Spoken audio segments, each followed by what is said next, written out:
warahmatullahi wabarakatuh. Waalaikumsalam warahmatullahi wabarakatuh. Perkenalkan, nama saya Rahma Lailatul Sabitri Iya. dari Tadlis Ilmu Pengetahuan Sosial, mahasiswa YIN Madura. Pertama-tama terima kasih Bapak atas Iya, waktunya iya. yang diberikan. Di sini saya ingin mewawancarai Bapak tentang model pembelajaran sejarah di sekolah. Silakan Pak untuk memperkenalkan diri. Ya, terima kasih juga. Alhamdulillah. Nama saya yaitu Muhammad Ridai, itu sebagai guru sejarah di SMA Al-Islamiyah Pamekasan. Berdirinya sekolah itu latar belakangnya karena lulusan dari SMP, di sana banyak yang nganggur, daripada anak itu terlantar, yayasan kami di sana berinisiatif mendirikan SMA pada tahun 2006 kemarin.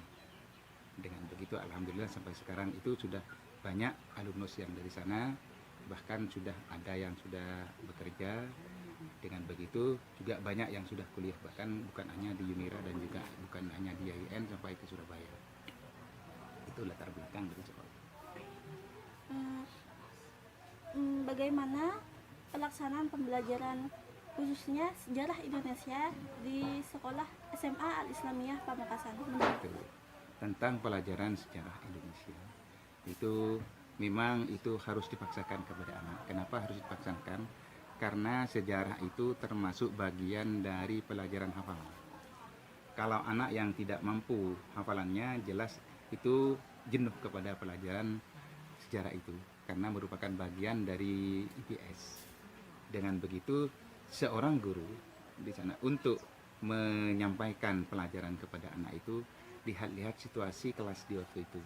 Jika situasi kelas dalam jam-jam terakhir, anak itu jangan sampai nanti langsung disuapin pelajaran, nanti dijajal dulu atau diberi humor atau hiburan apa dulu supaya anak itu nanti bisa tenang.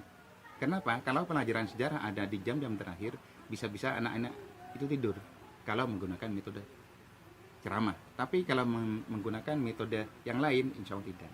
Bagaimana? Di sana anak itu diajarin mengenal lingkungan dulu. Di tembok-tembok itu biasanya kan ada gambar pahlawan.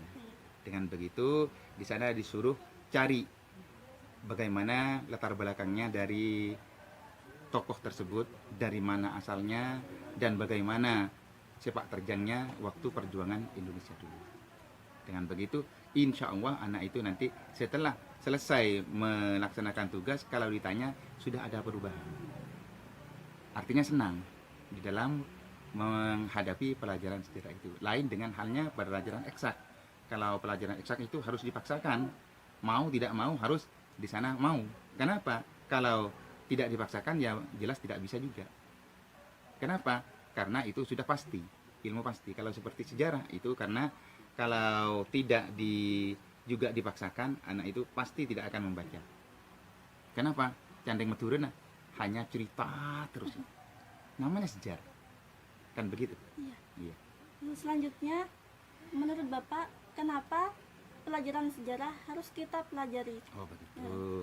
Ya. Pelajaran sejarah harus kita pelajari. Kenapa? Karena kita itu hidup di zaman sudah merdeka. Sedangkan sejarah itu bukan hanya di zaman kemerdekaan, tapi sebelum kemerdekaan, bahkan di zaman prasejarah, kan begitu ya? Iya. Di zaman prasejarah itu diajarin dimulai kelas 7, bahkan mulai kelas 5 SD sudah diperkenalkan. Terus dikembangkan dengan lambat laun, insya Allah anak itu bisa menguasai terhadap pelajaran sejarah itu. Dulu tidak ada kata-kata sejarah waktu di SD-nya, hanya IPS. Setelah ke SMP sudah ada pemecahan. IPS itu sudah menjadi 3, ekonomi, geografi, dan sejarah. Nah, terus ke SMA sudah diarahkan bagi IPS terutama. Di sana ada sejarah Indonesia dan sejarah nasional, bukan Indonesia kalau dulu. Ada sejarah umum, yaitu sejarah dunia. Nah, kenapa kata sampean di sana pertanyaannya, kenapa kok ada pelajaran sejarah? Iya. Supaya nanti anak itu tahu terhadap latar belakang dari apa yang diajarin di waktu itu, materi itu, umpamanya tentang keberadaan manusia, lahirnya manusia dari mana pertama. Kalau dari sejarah secara umum, di sana ada yang menyatakan bahwa dari nenek moyang manusia itu dari kera, Iya. kan ya. Iya. Ada yang langsung, kalau dari apa itu yang lain persepsi langsung tumbuh seperti tumbuhnya tumbuhan dari tanah. Ada lagi katanya langsung itu dari ibu Hawa. Dari mana kita tahu itu? Itu dari sejarah itu. Nah, itu pentingnya belajar sejarah. Bukan hanya itu saja. Kita itu sampai sekarang masih tebak-tebakan. Seperti Borobudur itu katanya hanya dikerjakan 1 malam. Iya. Menurut sampean gimana? Kan begitu. Itu pasti ada sejarahnya. Sejarahnya gimana? Itu di buku sejarah yang ada. Kalau tidak ada di buku sejarah, sekarang tidak ada guru yang paling disukai oleh semua anak mulai dari TK sampai ke perguruan tinggi, yaitu Bah Google. Kan begitu ya? Iya. Ya. Selanjutnya, metode apa yang Bapak pakai dalam pembelajaran sejarah di kelas? Oh, begitu. Kalau metode itu untuk pelajaran sejarah tidak sama mungkin dengan yang lainnya, yaitu bervariatif. Tidak satu metode. Kalau menggunakan satu metode, jelas anak itu di sana bisa meninggalkan kelas atau bahkan tidur Iya. dalam kelas. Supaya menyenangkan, karena di kurikulum 13 ini, terutama kurikulum yang sudah disempurnakan menjadi sekarang kurikulum apa itu. Dengan begitu di sana supaya anak bisa senang atau betah di dalam kelas, di sana di sela-sela pelajaran itu diberi kegiatan yang sekiranya anak bisa senang. Bagaimana supaya bisa senang? Di sana disuruh belajar nyanyi, terutama dari lagu-lagu wajib. Kenapa kok lagu-lagu wajib, bukan lagu-lagu yang pop yang lain sebagainya? Karena anak itu kadangkala ke lagu wajib bagaikan di sana momok bagi anak itu, tidak tahu. Tapi kalau lagu-lagu yang ngetren di zaman itu, meskipun hanya setengah menit sudah hafal. Iya. Kan begitu ya? Nah, itu sebagai pelajaran untuk menyenangkan bagi anak. Setelah itu selesai, baru anak diajak ke pelajaran. Setelah itu umpamanya ngantuk, bagaimana? Diberi pelajaran. Pelajarannya gampang gitu di sana.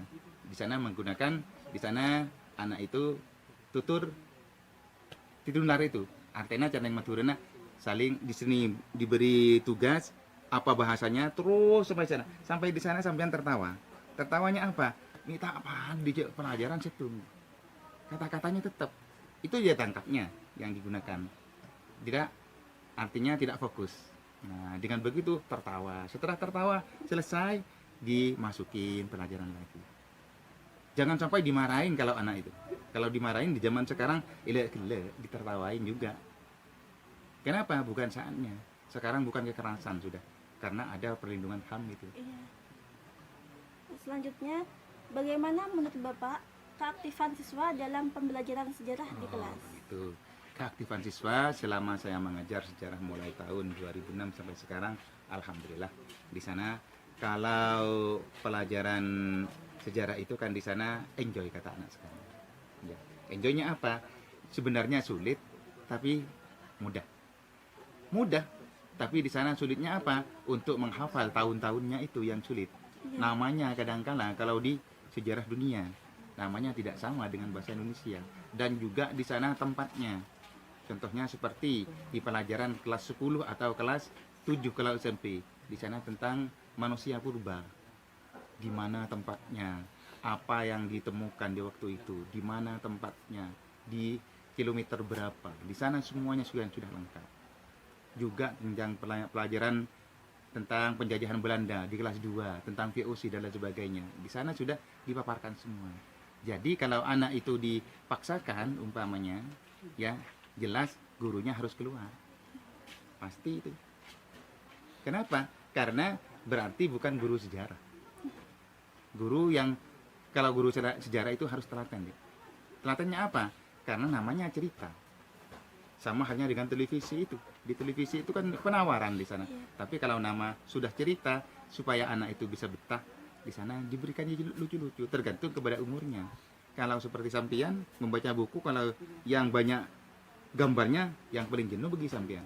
Kenapa? Bukan umurnya sudah. Tapi bagi anak TK dan SD kelas 1 sampai kelas 3, di sana paling gemar. Yang tidak ada gambarnya yang ditinggalkan. Itu namanya pelajaran. Baik Bapak, terima kasih atas kesempatannya. Oh iya. Mungkin ada sepatah dua patah untuk siswa agar giat lagi mempelajari sejarah. Oh begitu. Kalau setiap saya mengajar, sebelum ada postes di sana, memang ada himbauan. Sejarah itu bukan hanya bagaikan orang menjual jamu.